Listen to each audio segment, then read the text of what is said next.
RTI media. నమస్కారం. వార్తలకు స్వాగతం. ముందుగా ముఖ్యాంశాలు. 4వ రోజు అసెంబ్లీలో పాల్గొన్న సీఎం చంద్రబాబు నాయుడు వ్యవసాయ రంగంపై వివరణ.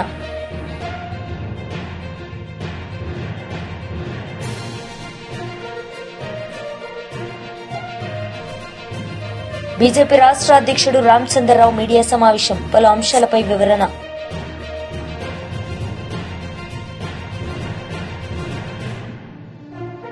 నాలుగవ రోజు అసెంబ్లీలో సీఎం చంద్రబాబు నాయుడు పాల్గొన్నారు. ఈ సందర్భంగా ఆయన ప్రసంగించారు. కాంప్రహెన్సివ్ గా చెప్తే రాష్ట్ర ప్రజలకు కానీ ఇక్కడుండే గౌరవ శాసనసభ్యులకు కానీ ఒక క్లారిటీ ఉంటుంది. ఎందుకంటే ఈరోజు మన శాసనసభ్యులు కూడా వాళ్ళ నియోజకవర్గాల్లో ఉండే హాస్పిటల్స్ కన్నిటికీ మీరే చైర్మన్గా ఉన్నారు.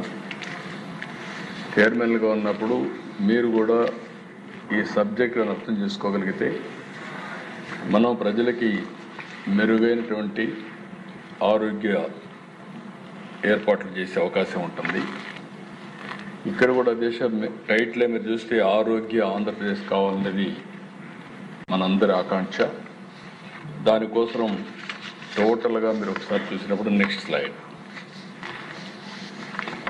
ఇక్కడ ఒకసారి మీరు చూస్తే అధ్యక్ష డెమోగ్రఫిక్ పర్స్పెక్టివ్ కూడా short term, medium term, long term దీనికి మీకు అందరికీ ఒక క్లారిటీ మీరు చూసినప్పుడు ఈరోజు మన రాష్ట్రంలో 5,37,00,000 మంది జనాభా 26కి వస్తారు. 30కి 5,40,01,00,000 వస్తారు. 36కి 5,42,00,000 వస్తాం. అక్కడి నుంచి 47కి మళ్ళీ 5,41,00,000 తగ్గుతాం. అదే మాదిరిగా గవర్నమెంట్ ఇండియాలో మొత్తం చూస్తే 143 నుంచి 162 కోట్లకి వెళ్తాం. అక్కడి నుంచి జనాభా తగ్గే పరిస్థితి వస్తుంది. ఇంకొంచెం పెరగచ్చు మనం జాగ్రత్తలు తీసుకుంటే, లేకుంటే అక్కడి నుంచి తగ్గుతుంది. 2047 చూస్తే చైనా 100 కోట్లు అవుతుంది. చైనా ఇప్పటికే 140 నుంచి 130 అయింది. ఇంకా రాను రాను తగ్గే పరిస్థితి వస్తుంది. ఇంకో పక్కన దేశ 0-14 ఇయర్స్ పాపులేషన్, ఇది రాబోయే రోజుల్లో భవిష్యత్తులో యంగ్స్టర్స్ ఉంటేనే ఆ దేశానికి భవిష్యత్తు ఉంటుంది, లేకపోతే ఏజింగ్ ప్రాబ్లం కూడా వస్తుంది. ఇక్కడ చూసినప్పుడు దేశ 26కి 19% ఆంధ్రప్రదేశ్, అదే 47కి 12% తగ్గుతున్నాం. ఇండియా 23.8% 26కి 15.5% తగ్గుతున్నాం. అంటే రాను రాను ఇండియాకు కూడా ఏజింగ్ ప్రాబ్లం వచ్చే అవకాశం ఉంది. ఈ విషయం అందరం కూడా గుర్తుపెట్టుకోవాలి. దానికోసమే నేను పదే మాట్లాడుతున్నా పాపులేషన్ మేనేజ్మెంట్ గురించి. 60 సంవత్సరాల పాపులేషన్ చూస్తే ఈరోజు 14% 26కి, 23% 47కి అవుతుంది ఆంధ్రప్రదేశ్. భారతదేశం 11 నుంచి 18 పెరుగుతుంది. ఇంకో పక్కన దేశం దీనికి కారణాలు కూడా మీరు చూస్తే టోటల్ ఫెర్టిలిటీ రేట్ 1.54% మంది 21-25. 1.54 అంటే మనం తగ్గుతున్నాం పాపులేషన్. రీప్లేస్మెంట్ లెవెల్ వచ్చి 2.1 కంటే తగ్గితే రాబోయే రోజుల్లో జనాభా కూడా తగ్గే పరిస్థితి వస్తుంది. 26-30కి 1.51 అవుతుంది. అదే 47కి 1.35 వస్తుంది. మన ప్రయత్నం 2.1కి తీసుకెళ్లాలని, దానికి ఏ విధంగా ప్రయత్నాలు చేయాలనో ఆ ప్రయత్నాలు కూడా చేస్తున్నాం. అది జయప్రదం అయితే చాలా పెద్ద ఎక్సర్సైజ్ అవుతుంది. ఒకప్పుడు పాపులేషన్ నియంత్రణ చెప్పాం, పాపులేషన్ ప్లానింగ్ గురించి మాట్లాడాం. 10 ఏళ్లలో ప్రపంచంలో ఎక్కడా జరిగినటువంటి ప్రయోగం మన రాష్ట్రంలో జరిగే పరిస్థితి వచ్చింది. అయితే ఈరోజు మనం చేసినప్పుడు మనం ప్రయత్నం చేశాం. కొన్ని రాష్ట్రాల్లో ఆటోమేటిక్గా తగ్గింది. ఈరోజు సౌత్ ఇండియాలో జనాభా తగ్గింది, ఏజింగ్ ప్రాబ్లం పెరుగుతూ ఉంది. దానికి కారణం అభివృద్ధి చెందిన దేశాల్లో ఆటోమేటిక్గా జనాభా తగ్గే పరిస్థితి వస్తూ ఉంది. యూరోప్లో అదే పరిస్థితి, చైనా అది, జపాన్, ఈవెన్ సింగపూర్ అన్ని దేశాల్లో ఇది ఒక ఫినామినా. క్రూడ్ బర్త్ రేట్లు చూసినప్పుడు ఏపీ 12.2, 47కు 5.7 అవుతుంది. ఇండియా 16 నుంచి 7.9 అవుతుంది. పాపులేషన్ గ్రోత్ రేట్ 3.5, 21, 25, 26, 30కి 1.7కి తగ్గుతుంది. 31, 35, 0.3కి వస్తాం. ఇండియా 9, 7.3, 5.8, 1.52కి తగ్గుతుంది. ఈరోజు ఇండియాలో కూడా పాపులేషన్ బెటర్గా ఉందంటే యూపీ, బీహారే కారణం. ఆ రెండు రాష్ట్రాల్లో జనాభా పెరుగుతూ ఉంది, దానివల్ల బ్యాలెన్స్ అవుతూ ఉంది. ఇక్కడ అన్ని రాష్ట్రాలు ఎక్కడికక్కడ జనాభా తగ్గే పరిస్థితి వస్తూ ఉంది. నెక్స్ట్ ఇక్కడ చూస్తే అధ్యక్ష, ఇది health infrastructure. BRS party leader Vinod Kumar media సమావేశం నిర్వహించారు. ఈ సందర్భంగా ఆయన మాట్లాడారు. ప్రాజెక్టుకి ఏదో అనుమతులు సాధించిందని చెప్పి మన ఈరోజు పత్రికలన్నీ కూడా టాప్ హెడ్లైన్స్ పెట్టినాయి.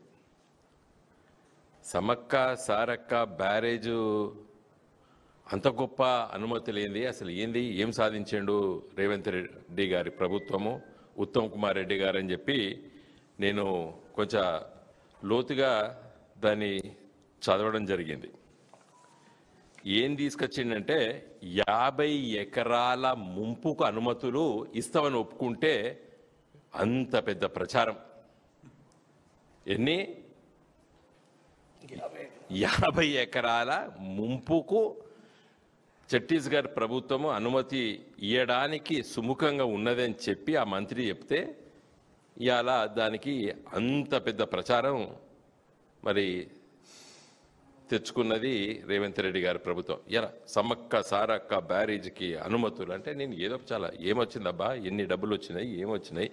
ఎందుకంటే మేమందరం ముఖ్యంగా పూర్వపు వరంగల్ జిల్లా నాయకత్వం ఉద్యమ కాలం నుండి ఎన్నోసార్ల మరి గోదావరి నదిలో తలపెట్టినటువంటి ప్రాజెక్టుల డిమాండ్ ఉద్యమ కాలంలో, ఇప్పుడు కాదు, తెలంగాణ వచ్చిన తర్వాత కాదు, కాంతలపల్లి ప్రాజెక్ట్ నిర్మించాలని చెప్పి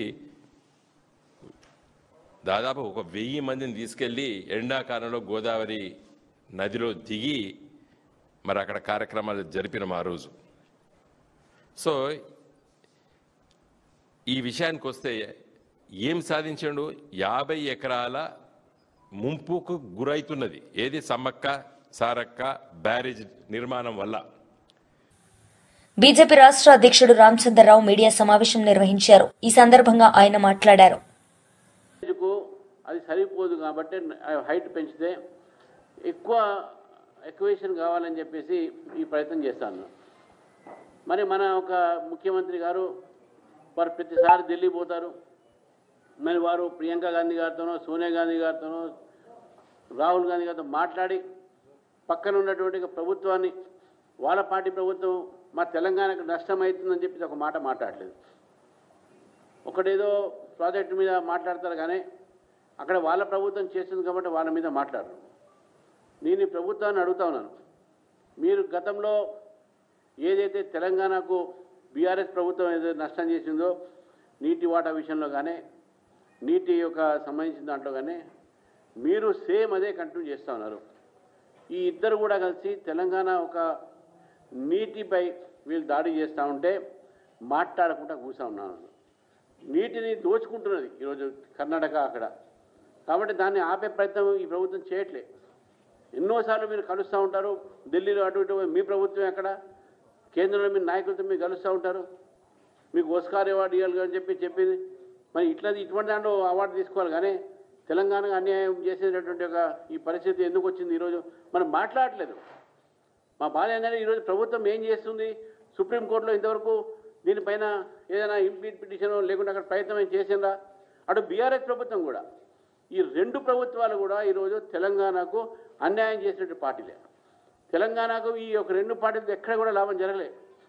అక్కడ చూస్తూ అల్మాటిలో హైట్ పెరిగితే మహబూబ్ నగర్ అదేవిధంగా నల్గొండ డిస్టిక్ ఈ రెండు కూడా ఎడారయ్యే ప్రమాదం ఉంటుంది. మనకు రావాల్సిన వాటా అక్కడ ఆగిపోతుంది. వాళ్ళు వాడుకున్న తర్వాతే మనకి ఇస్తారు. కాబట్టి సుప్రీంకోర్టులో ఇంకా స్టే ఉండగా వాళ్ళు ఆ పని చేస్తున్నారంటే దాన్ని ఎందుకు ఆపట్లేదు ఈ ప్రభుత్వము, గత ప్రభుత్వం కూడా ఎందుకు మాట్లాడలేదని చెప్పి నేను అడుగుతున్నాను. ఈరోజు బీఆర్ఎస్ పార్టీకి దీని మీద మాట్లాడే అధికారం లేదు. ఎందుకంటే వాళ్ళ పార్టీలో అధికారంలో ఉన్నప్పుడు కూడా 2017లో కూడా ఇటువంటి కార్యక్రమాలు జరిగినాయి. అప్పుడేం మాట్లాడలే, ఇప్పుడు మాట్లాడుతూ ఉన్నారు. ఇప్పుడు ఇద్దరు కూడా అప్పుడు ఈ రెండు పార్టీలు కూడా తెలంగాణకు మోసం చేసినటువంటి పార్టీలే, తెలంగాణకు అన్యాయం చేసినటువంటి పార్టీలే. అటు నీటిని ఆపకుండా వాళ్ళని ఆ హైట్ని ఆపకుండా మీరు ఎన్ని చేసినా నేను రేవంత్ రెడ్డి గారిని కోరుతా ఉన్నాను. మీ ప్రభుత్వం అక్కడ ఉంది, మాట్లాడండి. మాట్లాడి హైట్ పెంచితే తెలంగాణకు నష్టం అవుతుంది. ముఖ్యంగా మీ సొంత జిల్లా అయినటువంటి మహబూబ్ నగర్కు, నల్గొండకు నష్టం అవుతుందని చెప్పేసి కూడా నేను ఈరోజు రేవంత్ రెడ్డి గారు చెప్తా ఉన్నాను. నిజంగా వీళ్ళకు ఇదే కాదు, శ్రీశైలం మీద అదేవిధంగా నాగార్జున సాగర్ మీద మన తెలంగాణ నీటి తాగునీటికి ఒకటి, మన పవర్ హైడల్ పవర్ కోసము, అదేవిధంగా మన ఒక రైతులకు మన సాగునీరు కోసం, దీని అన్నింటి మీద మనం నిర్భరైనటువంటి ఒక కృష్ణానది. ఆ కృష్ణానదిలో వాళ్ళు బయట డ్యామ్ హైట్ పెంచితే మనకు రావాల్సిన వాటర్ రాదు అనేది స్పష్టంగా మనకు తెలుసు. కాబట్టి ఆ రోజు సుప్రీంకోర్టు స్టే ఇచ్చింది. ఆ రోజు సుప్రీంకోర్టు స్టే ఇచ్చిన తర్వాత ఇంతవరకు దాని న్యాయ పోరాటం కూడా ఏం చేస్తుంది చెప్పి ఈ ప్రభుత్వాన్ని అడుగుతా ఉన్నాను. కాబట్టి మీరు ఈరోజు తెలంగాణను కాపాడాల్సిన బాధ్యత మీది. తెలంగాణ మాజీ మంత్రి విడుదల రజని మీడియా సమావేశం నిర్వహించారు. ఈ సందర్భంగా ఆయన మాట్లాడారు. ఆశతో ఎదురు చూశాను. బట్ చంద్రబాబు నాయుడు గారు ఎప్పుట్లాగే వారేమీ చేంజ్ అవ్వలేదు. వారేమీ వారి యొక్క ఆలోచనని విత్డ్రా చేసుకుంటున్నట్టు కానీ, ప్రజల యొక్క బాధను అర్థం చేసుకున్నట్టు కానీ ఏమాత్రం కూడా మారకుండా ఇక ఎప్పుడూలాగే ఊహకందనటువంటి పెద్ద పెద్ద మాటలు, సామాన్యుడికి కూడా అందను అటువంటి మాటలు. ఒకసారి మనకు కూడా ఆశ్చర్యం వేస్తూ ఉంటుంది. సంజీవిని అంటారు, 120 సంవత్సరాలు బతకాలి, బతికిద్దామంటారు. బిల్ గేట్స్ ఫౌండేషన్ అంటారు, ఏ వస్తుందని నేనే చెప్పానంటారు. ఐటీ నేనే కనిపెట్టానని చెప్తారు. 30 ఏళ్ల కిందే నేను టెక్నాలజీ గురించి మాట్లాడాను, అందుకనే అందరూ టెక్నాలజీ వాడుతున్నారని చెప్తున్నారు. ఇప్పుడు ఏ నేను ముందే అన్నాను, అందువల్ల ఇప్పుడు అందరూ ఏ డ్రివెన్ అప్రోచ్లోకి వచ్చారు అని చెప్తా ఉన్నారు. ఇలా మనకు ఊహకు అందనటువంటి మాటలు, అలాంటి ప్రొజెక్షన్స్, అలాంటి ఎలివేషన్స్, ఎక్కడో ఇక అన్ని గ్లోబల్ థింగ్స్ మీద మాట్లాడుతూ వారి యొక్క ప్రసంగాన్ని ఇక ఆ విధంగా మాట్లాడుతూ విజన్ 2047 అని చెప్పేసి ఇక ఏవేవో చెప్తూ అలా ఇక సంజీవన్ దగ్గర ముగించడం జరిగింది. ఖచ్చితంగా ఏ రాజకీయ నాయకుడికైనా, ఏ ముఖ్యమంత్రికైనా రాష్ట్ర ప్రజల పట్ల ఒక విజన్ అనేది ఉండాలి. కానీ విజన్ ఎలా ఉండాలంటే, ఆ దివంగత మహానేత డాక్టర్ వైఎస్ రాజశేఖర రెడ్డి గారు ఆరోగ్యశ్రీ తీసుకురావాలని ఆరోగ్యశ్రీ ప్రవేశపెట్టి గొప్పగా అమలు చేసినటువంటి విజన్ వైఎస్ఆర్ గారిది. ఆ తర్వాత మా నాయకుడు జగన్మోహన్ రెడ్డి గారు, వైఎస్ఆర్ గారు తీసుకొచ్చినటువంటి ఆరోగ్యశ్రీని మరింత స్ట్రెంగ్తన్ చేస్తూ ఆరోగ్యశ్రీని ఈ రాష్ట్రంలోని 95% కుటుంబ సభ్యులకు అందజేస్తూ 3257 ప్రొసీజర్స్ని పెంచుతూ ఎంత ఖర్చైనా పర్వాలేదని చెప్పి అనేక డిజీజెస్ని యాడ్ చేసి ఎంత ఖర్చైనా పర్వాలేదు, పేదవాడి ఆరోగ్యత ప్రభుత్వంగా మన బాధ్యత అని చెప్పి మరి ఆరోగ్యశ్రీని బలోపేతం చేసి ముందుకు వెళ్ళారు. అది జగన్మోహన్ రెడ్డి గారి విజన్. పేదవాడి ఇంటి దగ్గరికే గవర్నమెంట్ డాక్టర్ని పంపించి వైద్యం అందించాలనేటువంటి విజన్ జగన్మోహన్ రెడ్డి గారిది. ఫ్యామిలీ డాక్టర్ అనే పేరుతో ఈ కార్యక్రమాన్ని తీసుకువచ్చి గ్రామాన ఎక్కడికక్కడ వైద్య సేవలు అందించినటువంటి గొప్ప విజన్ జగన్మోహన్ రెడ్డి గారిది. 17 గవర్నమెంట్ మెడికల్ కాలేజ్ తీసుకురావాలి అనే విజన్ జగన్మోహన్ రెడ్డి గారిది. ఇలా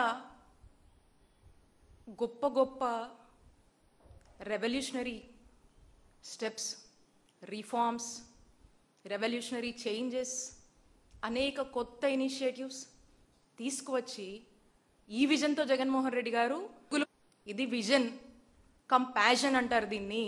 విజన్ ఒక్కటి ఉంటే సరిపోదు, ఏదో పేపర్ల మీదో పీపీటీ ప్రెజెంటేషన్ల మీదో లేకపోతే మాటల్లోనో వార్తల్లోనో విజన్ ఉంటే సరిపోదు. విజన్తో పాటు చెయ్యాలనేటువంటి తపన, ఒక ప్యాషన్, దానికి ప్యాషన్ తోడయి అది ఇంప్లిమెంట్ అవుతేనే విజన్కి అర్థం పర్థం ఉంటుంది. ఇక ఇలాంటి మాటలతో ఈరోజు చంద్రబాబు నాయుడు గారు ప్రసంగాన్ని ముగించారు. మనం చూసినట్టయితే ఇది చంద్రబాబు నాయుడు గారి ప్రెజెంటేషన్. సరే ఏం చెప్తున్నారా అని ఆసక్తితో చూసాం. డెమోగ్రఫిక్ పర్స్పెక్టివ్స్ అని మొదలుపెట్టారు. ఇలా దీంట్లో బీఆర్ఎస్ లీడర్ సమావేశం నిర్వహించారు.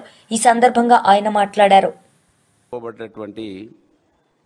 మీడియా రంగం ఒక మామూలు మధ్యతరగతి నుంచి పైకొచ్చి దాదాపు 37 సంవత్సరాల ప్రజా జీవితంలో అనేక అవరోధాలు, అనేక దాడులను తట్టుకొని ప్రజల కోసమే ప్రజాక్షేత్రంలో నిలబడ్డ నాపైన 22 నెలలైంది అధికారం కోల్పోయి, ఎమ్మెల్యే కూడా లేను, ప్రభుత్వం కూడా లేదు. ఈరోజు కూడా నా మీదనే దాడి చేయడాన్ని తీవ్రంగా ఖండిస్తూ ఉన్నాను. దాదాపు 2 రోజుల క్రితం ఏమో దుద్దిల్ల శ్రీధర్కు సపోర్టుగా, అంటే ఆయన తప్ప ఇంకెవరు ఉండద్దనే ఒక ఆలోచనతోటి ఎన్టీవీ ఒక స్టోరీని తయారు చేసింది. ఎన్టీవీ వాళ్ళు ఇంకా కొన్ని మీడియా సంస్థలు గమనించాలి, రాను రాను టీవీలు చూస్తలేరు ప్రజలు, సోషల్ మీడియా వైపే పోతూ ఉన్నారు. యూట్యూబర్లు ఎక్కువ అవ్వడానికి కారణం ఏంటంటే మీరు ఈ విధంగా స్టోరీలు చేస్తూ ఉన్నారు. కనుక ఎన్టీవీకి నా మీద ఎందుకు కక్షనో ఇవాళ ఈ సమాజానికి జవాబు చెప్పాలి. ప్రత్యేకంగా నా మీద కక్షగట్టి దాడి చేయడాన్ని నేను తీవ్రంగా ఖండిస్తూ ఉన్నాను. అసలు ఎన్టీవీ వాళ్ళు ఒక స్టోరీ పెట్టినారు, నిజంగా ఆశ్చర్యం కలుగుతూ ఉన్నది. ఆఫ్ ద రికార్డ్ అట. టీడీపీ లీడర్ వర్ల రామయ్య మీడియా సమావేశం నిర్వహించారు. ఈ సందర్భంగా ఆయన మాట్లాడారు. సార్, అందరికీ నమస్కారం అండి. గౌరవ జగన్మోహన్ రెడ్డి గారు 5 ఏళ్లుగా ఈ రాష్ట్రాన్ని ముఖ్యమంత్రిగా పరిపాలించారు. మొన్న 2024 ఎన్నికల్లో ఘోరంగా ఓడిపోయారు. 11 సీట్లకే ఆ పార్టీ పరిమితమైంది. ఆయన 5 ఏళ్ల పరిపాలన పదే నేను చెబుతూ ఉంటాను, ఒక అరాచక పరిపాలన, ఒక అప్రజాస్వామిక పరిపాలన, రాజ్యాంగ వ్యతిరేక పరిపాలన, ప్రజాస్వామ్య వ్యతిరేక పరిపాలన ఆయన 5 ఏళ్ళు కూడా. చివరికి ఆయన పరిపాలన ఏ రకంగా మారింది? తిరుమల తిరుపతి దేవస్థానం ప్రపంచంలో అతిపెద్ద ఆధ్యాత్మిక పుణ్యక్షేత్రం. క్రైస్తవ మతానికి వాటికన్ సిటీ ఎలా ఉంటుందో రోమ్లో, ఆ రకంగా ఆంధ్రప్రదేశ్ రాష్ట్రంలో తిరుపతి పట్టణంలో తిరుమల కొండ మీద శ్రీ శ్రీ శ్రీ వెంకటేశ్వర స్వామి వారి ఈ దేవస్థానానికి అంత ప్రాధాన్యత ఉంది. దురదృష్టం, జగన్మోహన్ రెడ్డి గారు ముఖ్యమంత్రి కావటం, స్వామివారి దేవస్థానం కూడా అక్కడ ఒక దొంగల దోపిడీలాగా తయారైంది. దొంగలు ఊళ్ళు పంచుకున్నట్లుగా టీటీడీ తయారైందని చెప్పడానికి చాలా బాధపడుతూ ఉన్నా. స్వామివారి దేవాలయం గురించి ఇలా మాట్లాడటానికి నేను చాలా బాధపడుతూ ఉన్నాను కానీ స్వామివారి భక్తుల మనోభావాలు దెబ్బతినే రీతిలో ఆనాటి జగన్మోహన్ రెడ్డి గారి ప్రభుత్వం వ్యవహరించింది. ఈ రోజున టాక్ ఆఫ్ ది స్టేట్ ఏమిటి? ఈ రోజున స్వామివారి పరకామణిలో 2023లో దాదాపు 100 కోట్ల రూపాయల విలువయ్యే డాలర్స్ కావచ్చు, బంగారం కావచ్చు ఇవన్నీ కొట్టేశారు. మళ్ళా రిపీట్, ఇది కొంచెం పత్రికా సోదరులు మీరు కొంచెం I request your attention.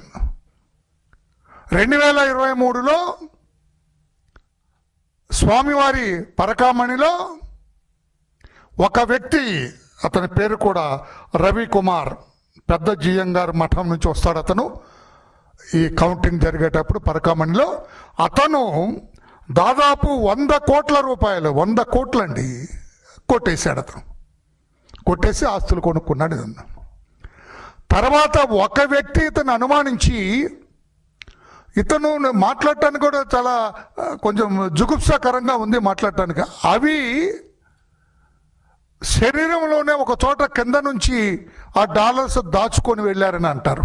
How far it is true investigating అధికారి చెప్పాలి, మనం చెప్పలేము. అది దీని మీద తర్జన భర్జనలు పడిన తర్వాత, ఇది బయటకు వచ్చిన తర్వాత ఆనాటి EO Dharma Reddy, chairperson mister Y V Subba Reddy, వీళ్ళు మాట్లాడుకొని పోలీస్ కంప్లైంట్ చేశారు. కొంచెం జాగ్రత్తగా వినాలి సార్, ఇక్కడ ఇది ఇంతవరకు రానిది. ఇది police they have immediately registered A case. దర్యాప్తు చేయటం కోసం కేసు రిజిస్టర్ చేశారు. 381 IPC, Indian penal code 381 IPC కింద దొంగతనం చేసినట్లుగా ఏవిఎస్వి హోదాలో ఒక వ్యక్తి కంప్లైంట్ ఇచ్చారు. దాన్ని రిజిస్టర్ చేసి పోలీసులు దర్యాప్తు చేశారు. వార్తలు ముగించే ముందు ముఖ్యాంశాలు మరోసారి. 4వ రోజు అసెంబ్లీలో పాల్గొన్న సీఎం చంద్రబాబు నాయుడు వ్యవసాయ రంగంపై వివరణ.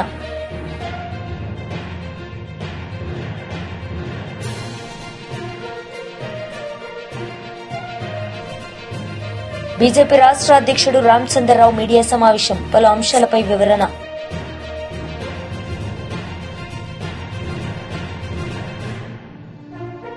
ఈ వార్తలు ఇంతటితో సమాప్తం. తిరిగి ప్రసారమయ్యే వార్తల్లో మళ్ళీ కలుద్దాం. అంతవరకు సెలవు. నమస్తే.